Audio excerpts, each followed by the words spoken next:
그 이제 뭐 계산 얘기했는데 제가 이제 궁금한 건 서울 가서 주로 얘기한 것도 그거예요. 그 고발 안 당했다는 그거. 서울 그 북촌 한옥집 그 김영환 지사가 팔았다며요. 작년 말쯤 팔았다고요? 그래가지고 팔았으면 주인이 새로운 주인이 있을 텐데 아직도 그 새로 샀다는 그 주인이 누군지를 모른다면서요? 그 주인이 누구예요? 지금은 어떻게 밝혀졌습니까? 그래서 그 제가 과정을 아시네. 아니, 그 과정을 좀 짧게 뭐 이렇게 길게 얘기하면 우리 못 알아들으니 저는 금방 이렇게 얘기했어요. 그래요? 제 입모양을 보면 그래요? 이거 아시는 분은 누군지 좀 알려주세요. 네. 어떻게 된 겁니까 도대체? 2020년도에 이렇게 2019년도에 한 채를 더 구매를 해가지고 세 채를 가지고 있어요. 한옥 세 채를 보유했는데 2022년도 12월 20일 날 자, 거래 신고를 갖다가 이제 종로구청에 제출합니다. 여기에 보면은 75억에 자, 매각을 한다고 이렇게 해서 이제 신고를 했어요. 자, 그러면 75억에 팔았는데 그 한옥이 구입가는 얼마냐? 2006년도에 구입한 게 얼마 했더라? 그리고 이제 2019년도에 구입한 거는 12억 얼마에 구입했는데 그걸 30억 원에 팔은 거고 이렇게 다 해서 보면 20억 정도밖에 안 돼요. 20억 정도에 산 건데 그걸 갖다가 75억에 팔았다는 거거든요. 엄청 한 50억의 차익을 본 거죠. 정말로 그런데 그러면 그게 75억 정도의 가치가 있냐? 일단 단서는 부동산은 정해진 값은 없어요. 그 둘 사이에 사는 거니까 내가 정말 꼭 가지고 있으면은 내가 비싸게 살 수도 있죠. 정말 이거 내가 안 가지고 내가 죽을 것 같으면 비싸게 웃돈 주고 사지만 그때 당시에 이제 그쪽 북촌 한옥마을 쪽에 이제 부동산이라든가 또 우리 이제 거래 내역 있잖아요. 국토부 실거래가 공개 시스템에 다 나와 있잖아요. 그럼 보면 한 그쪽에서는 한 추정하는 건 한 50억대 정도예요. 그러면은 한 20억, 30억 가까이 이제 비싸게 산 의심을 충분히 가져볼 수가 있는 거죠. 누군가가 비싸게 사줬다는 예, 의혹? 예. 20억 정도를 비싸게 사줬을 것이다라는 의혹이 있을 수 있다. 의심을 가질 만한 합리적인 정황은 있다. 네. 단정할 수는 없지만. 네. 자, 그런데 그럼 이걸 갖다가 비싸게 사준 사람은 누구냐? 자, 우리가 이제 보통 거래가 완료가 되면 뭘 해야 돼요? 등기 이전을 해야 돼요. 네. 그 일정 기간 내에 안 하면 또 과태료 내야 돼요.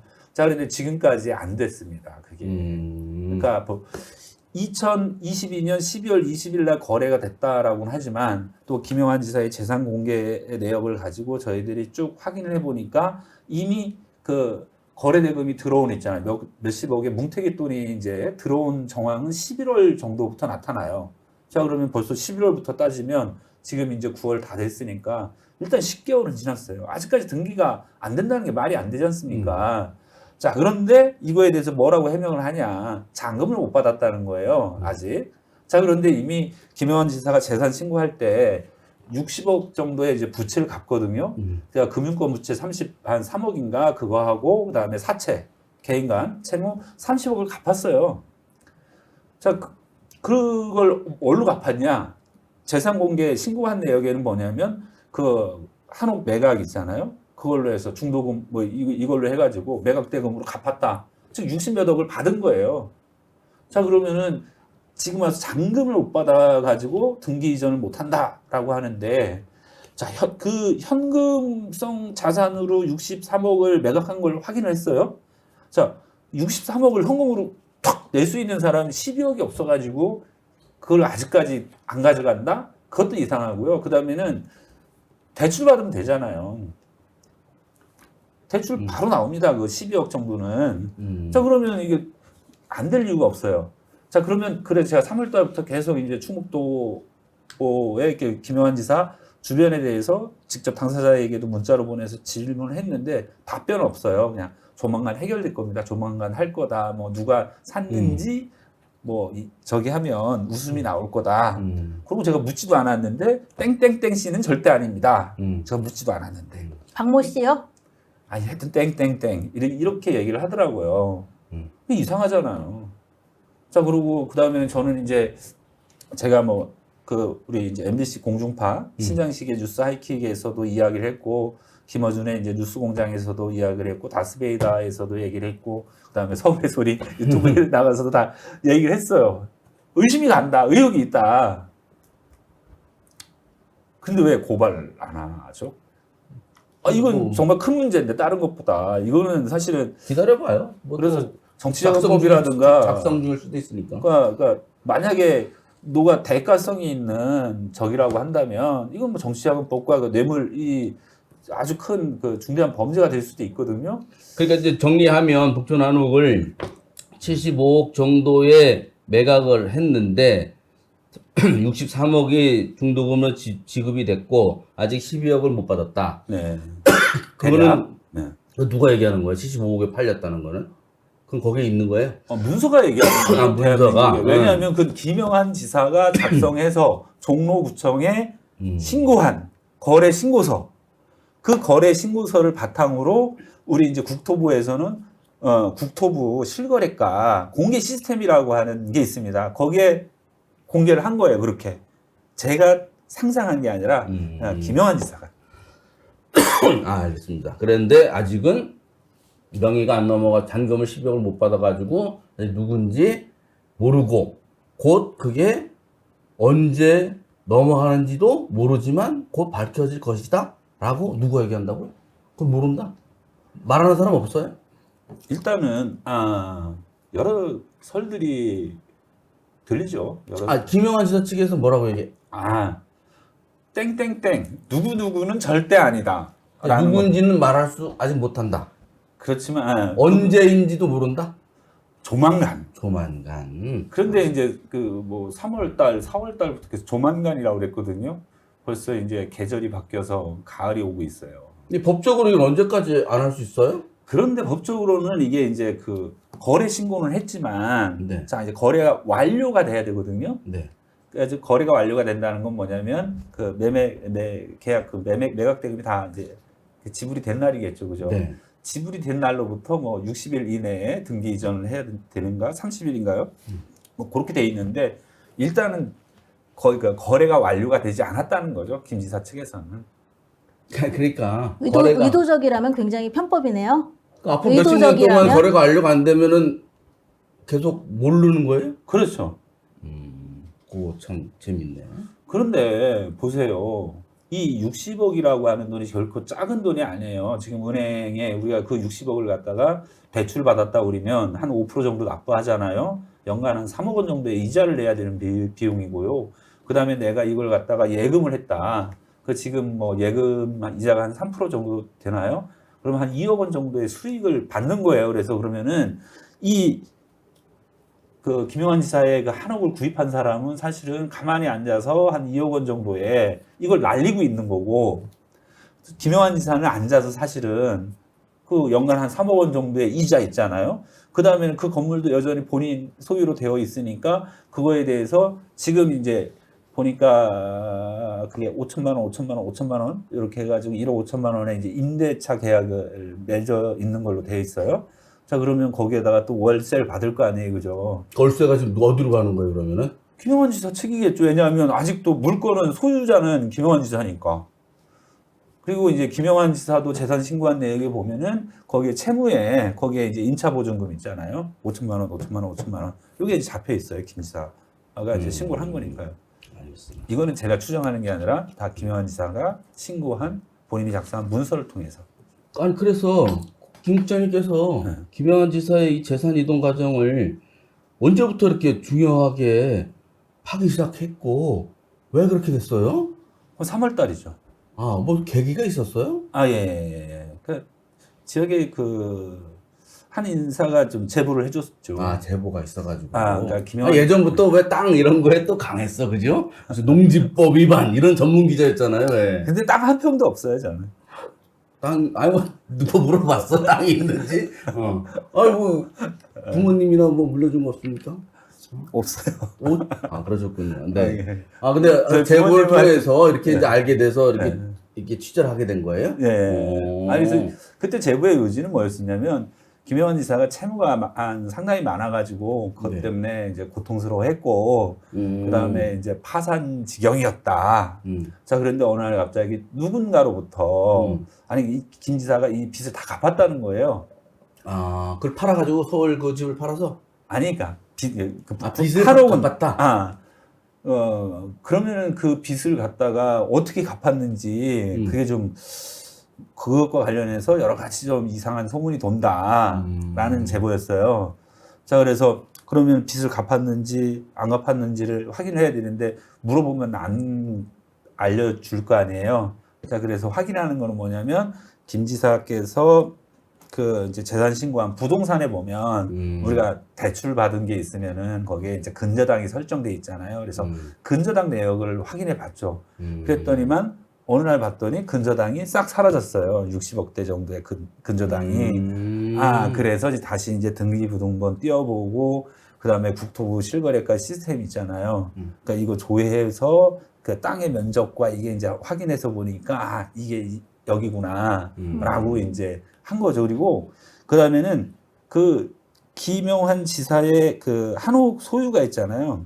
그 건물이라서 재산 공개할 때 지번이 안 나와요. 근데 그러면 그 지번을 알아야지 뭐 등기부등본을 떼어보든 할 수 있잖아요. 그거 찾는데 뭘로 찾았냐면 우리 다음 로드뷰.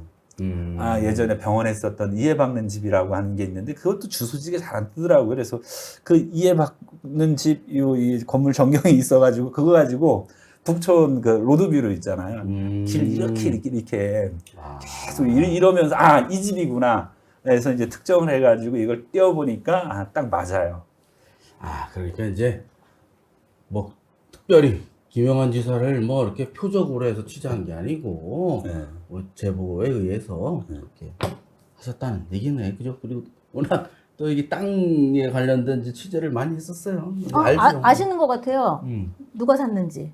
한옥을. 지금 이제 압축해 가고 있는 상황이에요. 지금 몇 명으로 압축됐습니까? 예? 지금은 몇 명으로 심증적으로는 몇 명 정도로 한 명? 압축이 되고 있습니까? 한 명이라 하지 말고 몇 명 정도. 그러니까 이게 압축이 됐다고 그래서 그 사람일 거라는 거는 확인되기 전까지는 그렇죠. 단정할 수가 없잖아요. 그러니까요. 예. 근데 그 조만간 좀 한번 나름대로 좀 이렇게 뭐 좀 보도를 할 수 있을 정도까지 상황이 되지 않을까. 근접했습니까? 가고는 있는 것 같아요. 그런데 항상 보면 추적을 해서 이 길이다 하고 갔지만 네. 사실 막상 가보면 아닌 경우가 또 훨씬 더 많아요. 그래서 조만간 한국 기자상 탈 것 같은데 느낌이 참 역시 이제 탐사 전문 기자 응원하겠습니다. 네. 좋은 결과가 나오고 박 의원님이 먼저 하실 것 같아요. 아니 뭐 고발장이 또 날라오겠죠 뭐. 하여튼간 그런 이제 궁금했어요. 이거 어떻게 해서 이게 보도하게 됐지? 그때부터 나온 기사인가요? 3월 때부터? 예. 그게 벌써 6개월이나 됐고. 그러니까 우선은 딱 보면 그 매각 과정을 보면 2019년도에 한옥 세 채 중에서 한 채를 그러니까 2019년도에 12억 4천만 원에 샀는데 3년 만에 30억에 팔았다. 뭔가 좀 안 맞잖아요, 그죠? 그러니까 이거 누구나 다 그 정도는 이건 좀 너무 저기 한 거 아니야? 그리고 또 그 다음에는 김영환 지사 당선됐단 말이에요. 도지사 이제 당선되고 나서. 그러니까 도지사라고 하는 공직자, 또 많은 권력과 그 권한을 가진 분이 이제 땅이 그렇게 3년 만에 그러니까 한 2.5배 정도로 이렇게 비싸게 팔렸다라고 그러면 막 어떤 기자들 다 뭔가 좀 이렇게 궁금해하지 않을까요? 나는 그때 그래서 김 국장이 그 땅 서울 기사를 써서 이상했어요. 갑자기 그 기사가 나왔지? 제보자가 있으시다는 거죠. 그거를 아무리 땅 전문 기자라고 해도 서울 북촌 남들도 잘 모르는 땅을 왜 썼지? 뭐 그랬습니다. 네, 저 말고 그런데 이제 다른 기자 한 분도 쫓고 있었어요. 그랬어요? 지금도 여전히 쫓고 있고. 여기 우리 지역 기자입니까? 네네네. 네. 그분은 기사가 나왔어요? 그분은 기사를 아직은 안 내고 쫓고만 있어요? 제가 그건 잘 모르겠네요. 네. 근데 이게 조만간 밝혀질 것 같기는 해요. 그러니까 이제 저도 이메일로 이제 제보를 받거든요. 그 한옥에 관련해서. 그러니까 그분이 어떤 분인지는 몰라요. 근데 굉장히 그 측근인 것 같은, 측근이 아니면 알 수 없는 내용들을 이제 제보를 하세요. 부천 한옥의 매수자가 누구일 것이다. 어떤 업계에 종사하고 있다. 이런 것들을 좀 저도 취재를 해봐라. 이제 이런 내용들이 오고, 이 외에도 괴산 관련해서도 김영환 지사 부부가 어떻게 땅을 구입을 하고 그거를 어떻게 개발을 할 것인지에 대한 이런 제보들이 지금 계속 오고 있고 공조하시죠. 근데 땅 박 의원님과는 전문가들인 것 같아요. 불가금 불가원. 땅 전문가들 두 분을 모시고 양쪽에서 땅땅거리니까 네 알겠습니다. 하여튼 좀 기대를 하겠습니다. 이번에도 서울 얘기입니다. 이 서울 만찬 얘기 해야 되겠잖아요. 저번에 한번 그 폭로하시고 그 이후로 뭐 좀 더 추가적인 뭐 폭로 얘기가 뭐 있을 것 같은 느낌이 좀 있는데 네. 그 이후로도 이메일에 뭐 땅 얘기만 들어왔진 않았을 거잖아요. 그러니까 서울에 그 어디서 만났대요? 강남 소재. 강남. 네, 강남에서 만났고요. 강남. 식당에서. 거기는 마포까지 갔다며요. 네, 마포는 강 건너러 가는 거죠. 강을 건넜죠. 그러니까 더 많이 걸린 거고. 그러니까 톨게이트를 6시 전에 통과했어요. 그 김지사의 그 수행 차량이 톨게이트를 6시 전에 통과했기 때문에 뭐 몇 시에 만났다고 그랬죠? 8시쯤 만났다고 그러는데 그거는 사실은 사실과 다를 것 같고요. 도에서 내놓은 해명 자료들은 사실 재판단은 대부분이 거짓말이에요. 그러니까 레이크파크 르네상스 전문가 2명을 만났다는 거 거짓말이고요. 더 많다? 아니면 그 사람들이 일단 레이크파크 르네상스 전문가라고 했는데 부동산 개발업자가 레이크파크 르네상스 전문가라고 오늘 얘기하기는 뭐 땅땅이네. 아니 뭐 그냥 저는 정말 갔다가 아니 그러니까 저는 이런 생각이 들었어요. 지금 말씀을 들으면서 부동산에 관심 많으시잖아요. 재산 증식에 관심이 많으신 것 같은데 관심만 많으신 게 아니라 소질도 있으신 것 같아요. 자기 소질에 맞는 일을 하시면 될 것 같아요. 왜 다른 일을 하셔서 무능력하고 무책임하게 도민들을 이렇게 스트레스 받게 하는지 모르겠어요. 스트레스만 받으면 모르겠어요. 희생자들이 이번에 참사에 많이 생겼잖아요. 그러니까 저는 이분의 지난 도정 1년 정도를 돌아보면 이분이 정말로 자기가 해야 될 일이 뭔지 몰라요. 그날도 부동산 개발업자 서울 가서 왜 만납니까? 그리고 그들이 오라는 대로 온 거예요. 밥도 그들이 샀어요. 저는 이거 명백한 향응 제공이라고 생각해요. 향응이라는 거에 대해서 윤흥창 대변인 또 발끈할 수 있으니까 얘기를 하겠지만 향응은 뭐 융숭한 접대? 뭐 요 정도의 뜻이에요. 근데 김 지사께서는 그냥 서울에 가서 앞에 밥상 뭐 이렇게 음식은 있었지만 먹지는 않으셨다고. 아, 드셨고요. 드셨다는 얘기 다 들었고요. 밥만 드신 건 또 아니고요. 그리고 액체도. 이제 그 자료라는 거를 가져가셨다고 하는데 제가 그 자료를 받아봤거든요. 예를 들어서 청남대 사진 2개. 아무런 글씨도 없어요. 그러니까 이거를 정말로 가져갔던 자료인지 아니면 후에 급조해서 만들었는지는 제가 확인이 안 됐어요. 이 자료를 제작한 날짜 같은 게 이게 정식 공문이 아니기 때문에. 근데 어쨌든 제가 봤을 때는 이걸 가지고 도대체 무슨 자문을 받았다는 거지? 라는 생각이 들고요. 2명 만났다고 그랬는데 2명 아니었고요. 공식적인 업무라고 하셨잖아요. 공식적인 업무가 아니셨습니다. 그때 보면은 왜 충청투데이인가 거기서 왜 그 여성 그분이 나왔거든요. 그분은 맞아요. 그분은 있었어요. 그분 맞고요. 그분과 한 회사의 지분을 더 많이 갖고 계신. 그러니까 뭐 거의 공동대표격이겠죠. 이분들이 같이 부동산 개발, 그러니까 지자체에서 하는 그런 입찰에 이 회사가 많이 참여를 했어요. 컨소시엄 같은 걸 구성을 해서. 그래서 그러니까 그런 분들이 도지사를 만나는데 순수한 자문, 이게 가능한가요? 저는 굉장히 부적절한 만남이라고 생각해요. 갑자기 배 아파요. 누가 땅 샀나 봐요. 진짜. 아니 뭐 땅 사지도 않았는데 배가 아프면. 그런데 저는 진짜로 걱정되는 건 뭐냐면 우리 김영환 지사의 그 가장 대표적인 공약이 레이크파크 르네상스잖아요. 레이크파크 르네상스는 결국은 관광 개발 사업이에요. 개발 아니다라고 계속 얘기하지만 개발 사업 맞습니다. 그래서 관광전담 부서를 충북개발공사에 만들려고 했었고 저희 상임위에서도 뭐 다 부결나고 이래서 결국은 안 됐지만 어쨌든 지금 관광전담 조직을 계속 만들려는 시도를 하거든요. 개발을 위주로.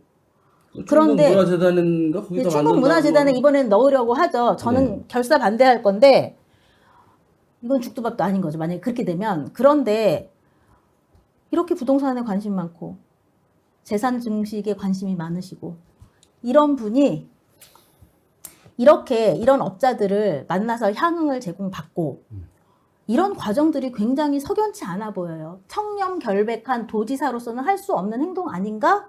라는 지금 저 그런 생각이 들고요. 그 이후에 이분들이 다시 한번 이제 내려오셨었어요. 그때는 멤버가 조금 바뀌는데, 그날 서울에 계셨던 멤버 중에 두 분은 그대로 내려오거든요. 그런데 언제 이후에? 내려오신 거예요? 그 이후에 7월 28일 제가 기자회견하기 전전날이죠. 그때까지는 이 서울 만찬이 누구에게도 들키지 않을 거라고 생각하셨던 것 같아요. 그래서 이분들이 청주에서 몇 군데 돌아보고 뭐 결국 그날도 저녁 만찬을 했어요. 근데 여기서 제가 중요하게 생각하는 거는 그 담당 부서에서 이 행사를 준비하지 않았어요. 담당 부서는 그냥 누가 오신대요? 그러니까 만찬까지 준비하세요? 이 정도 들은 거예요. 그 만찬 제목이 뭐예요?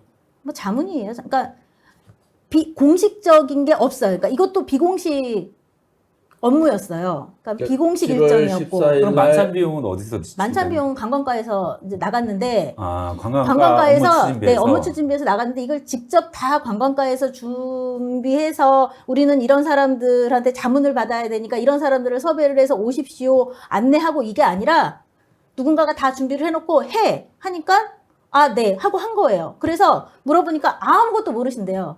아무것도 모릅니다. 하라고 해서 한 겁니다. 이러거든요. 그러니까 저는 충청북도의 공무원이 1,100명이 넘어요. 각각의 하는 일들이 있거든요. 도지사는 충북의 정책과 사업들을 이분들과 같이 해야 되는 거예요. 그런데 우리 지사는 누구랑 하고 있는 거지? 라는 강한 의문이 들고 진짜 이러다가는 우리가 진짜 산으로 갈 것 같아요. 14일날 서울에서 만찬했던 사람 중에 2명이 7월 28일에 충북도에 와서 도지사랑 또 식사를 했다는 거예요? 네. 근데 이게 뭐 관광과 주무과가 뭐 사전에 준비한 건 아니고 그러니까 이제 뭐 이게 하라고 해서 그냥 도지사랑 관광과도 하라고 해서 음. 전날 저녁인가 뭐 이렇게 당일날 아침인가 하라고 해서 그것도 잘 기억 못 하시더라고요. 하라고 해서 한 거고 비서실도 하라고 해서 다들 누군가 하라고 해서 이래요. 근데 이제 충북의 공식적인 업무들이 이런 식으로 흘러가면 안 되는 거거든요. 그러니까 정작 중요한 일들이 다 비공식적으로 흘러가고 있어요. 저는 이게 굉장히 문제라고 생각해요. 그거 굉장히 중요한데 그러니까 그 폭로 기자회견을 한 것은 7월 30일이고 31일. 31일? 1일이고 이분들이 온 건 7월 28일이고 거슬러 올라가서 7월 14일에 서울 만찬이 있었고 1차적인 만남이 있었고요. 저는 이거를 꼭 이렇다는 게 아니라 많은 분들이 이런 생각하실 것 같아요. 이게 그렇다는 게 아니에요. 제 생각도 아니고 많은 분들이 1차 14일 날 첫 만남은 향응의 제공. 충북도의 최고 행정 책임자가 충북에 굉장히 크고 예산도 가장 많이 들어갈 대표 공약 사업에 대해서 업자들을 만나서 얘기를 했다. 그런데 그 후에 뭔가가 다시 추진이 됐다. 이러면 어떤 분들은 향응의 제공과 특혜의 과정이라고도 보시지 않을까요? 저는 그런 게 굉장히 염려가 돼요. 내가 이제 궁금한 거는 그러면 결국 오송 참사가 한창 문제가 심각한 상황에서 결국 그 오송 참사 전날 도지사가 만났던 사람들이 과 상의했던 그 일정이 지속적으로 추진되고 있었다라고 하는 그런 의문이 지금도 유효하다라고 봐도 된다는 관계자한테 얘기인가요? 제가 물어봤어요. 아니 왜 그 레이크파크 르네상스 관련된 자문이 그들 말을 그대로 믿었을 때 그 타이밍이 그렇게 중요했습니까? 라고 하니까 그런 얘기 하더라고요. 이제 곧 1년이 돼서 뭔가 공약에 대한 어떤 추진 과정이나 경과보고 등이 있을 텐데 레이크파크 르네상스 관련해서 지금 진행된 게 눈에 보이는 게 하나도 없어서 도지사님도 이제 그게 걱정이시고 하다 보니 굉장히 뭔가 하나는 성과가 있어야 되지 않겠느냐라는 얘기들이 있어서 가게 됐다는 취지의 얘기들을 하더라고요. 근데 이제 어제 우리 도에서 우리 도지사가 공약 사업 정말 잘 추진하고 있다라는 보도자료 나왔잖아요. 근데 레이크파크 르네상스는 사실은 굉장히 잘 추진됐다고 점수는 받았다고 하는데 지금 눈에 보이는 건 사실 없거든요. 이런 거랑 조금 연결이 되면 왜 그 타이밍에 지사한테 그게 그렇게 중요했을까라는 것들도 이제 짐작이 어느 정도는 확실하지는 않지만 가는 부분이 있다는 생각도 들어요. 아, 네. 이거 무슨 뭐 오송 참사가 벌어지기 전에 만났던 분들이 오송 참사에 정신이 없을 때도 청주에 와가지고 계속 그 관련된 일들을 했는데 그 일들이 뭐 공식적인 업무라고 해서 추진됐다고는 하는데 그 의문을 제기하는 측에서는 뭐 의혹을 가질 만한 그런 대목이 없지 않은 것 같아요. 자, 그래서 그러면 결국은 7월 14일 날 있었던 서울 만찬, 그 뭐 제보를 받으셨다면 추가적으로 밝혀야 할 것들이 있을 것 같은데 그런 것들은 뭐 더 발표하실 것들이 있을까요? 제가 지금 9월 6일 날 우리 1차 본회의 때 대집행 네. 기간 질문을 신청을 해놨거든요. 그래서 지사께서 그날 답변자로 나오세요. 지금까지 김영환 지사가 오송 참사에 대한 책임 부분이라던가 참사의 진상이라던가 14일 그 행적이라던가 이런 부분에 대해서 본인 입으로 직접 명확하게 말씀을 하신 적이 한 번도 없거든요. 꼬리 자르기 하고 누군가 뭐 대변인 뒤에 숨고 저는 이분한테 직접 묻고 싶어요. 이분이 직접 대답하셔야 될 거예요. 그날은 어디까지 말씀하실지는 모르겠는데 그래서 뭐 추가적인 내용들은 그날 확인이 가능하지 않을까 싶습니다. 9월 6일이 네. 그 도의회 개회하는 날입니까? 네, 맞습니다. 9월 6일이 무슨 요일입니까? 수요일로 알아요. 수요일, 9월 6일에 추가적인 이제 말씀을 할 것으로 보입니다. 어쨌든 지금 이제 김영환 지사의 행적 이런 것들이 오송 참사를 계기로 해서 많이 이제 의문이 나오고 있는데요. 지금 또 다른 이제 문제 제기는 그 어떤 이제 김영환 지사 갑자기 이제 청주에서 이제 도지사를 하다 보니까 이제 공식적인 라인보다 이제 비선이라고 하죠. 또 이런 이제 문제 그런 이제 얘기들이 많이 있었어요. 뭐 갑자기 나타나는 사람들이 좀 많아가지고 이른바 이제 비선 얘기에 대한 문제가 좀 많은데 또 갑자기 이제 나타나다 보면 갑자기 이제 그 지역사회에서 저 사람 누구야? 이런 사람들도 많고 뭐 그런데 김영환 지사의 뒤에 누가 있냐? 결국 실세 누구야? 이런 거에 대해 관심이 많잖아요. 그럼 뭐 좀 눈에 띄는 사람들이 있어요? 뭐 김영환 지사가 당선되고 나서 고문을 많이 안 쳤잖아요, 그죠? 고문들이 특별 고문들이 왜 이렇게 네. 많아요, 그죠? 보면은 그때 이제 10억 빌려주셨던 분, 30억 빌려주셨던 분, 이분 다 이제 고문 되셨잖아요. 네. 돈 빌려주신 분, 집 사주신 분, 이런 분들이 실세 아닐까. 그리고 이제 그 산하 기관장들도 보면 예전에는 주로 이제 지역 인사들이 많았는데 공무원 출신이거나 근데 이제 전혀 처음 본 사람들이 많이 임명이 돼가지고 그러니까 선거 캠프에 계셨던 분들 중에서 우리 지역 인사들 말고 외부에서 경기도나 서울 쪽에서 오신 분들이 이제 그 뭐 특별 고문, 특별 보좌관들을 맡으셨고 이분들 중에는 다시 또 산하 기관장으로 가신 분들도 실제로 계시고요. 이게 뭐 언론에도 많이 나왔는데 이거를 이제 뒤에서 핸들링하는 사람이 누구다라는 소문들도 이제 많고요. 확실히 저는 이제 그 실세인지는 모르겠어요. 비선 실세인지는 모르겠어요. 근데 비선들은 참 많은 것 같다는 느낌은 들어요.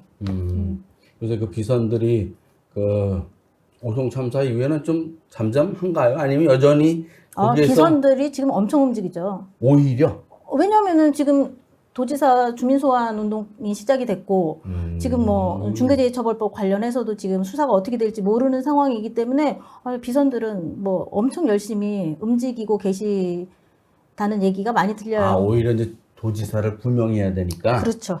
이렇게 자기 실력을 또 발휘해야 되고 자기 역할을 또 찾아야 되니까 총선이 가까워지다 보니까 도지사님에 대해서 비판을 하는 자당 사람들도 이 총선의 영향을 생각하면 또 가만히 계실 수는 없는 상황이기 때문에 그 김영환 지사 배우자 얘기는 어떻게 좀 조용합니까? 어떻습니까? 또 김영환 지사 배우자한테 가까운 분들도 좀 있던데 그분들은 조용한가요? 김영환 지사가 뭘 배우자죠? 배우자님도 있던데 하여튼간 뭐 하실 말씀 많은 배우자는 뭐 가장 그 대표적인 비선 아닐까요?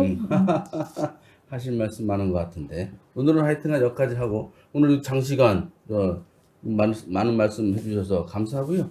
앞으로도 가끔씩 좀 모시도록 하겠습니다. 또 무슨 일 있으면 그 소환당할 때 꼭 좀 라이브로 한번 장시간 라이브로 하도록 하겠습니다. 오늘 나와주셔서 고맙습니다. 네, 고맙습니다. 감사합니다. 네, 감사합니다.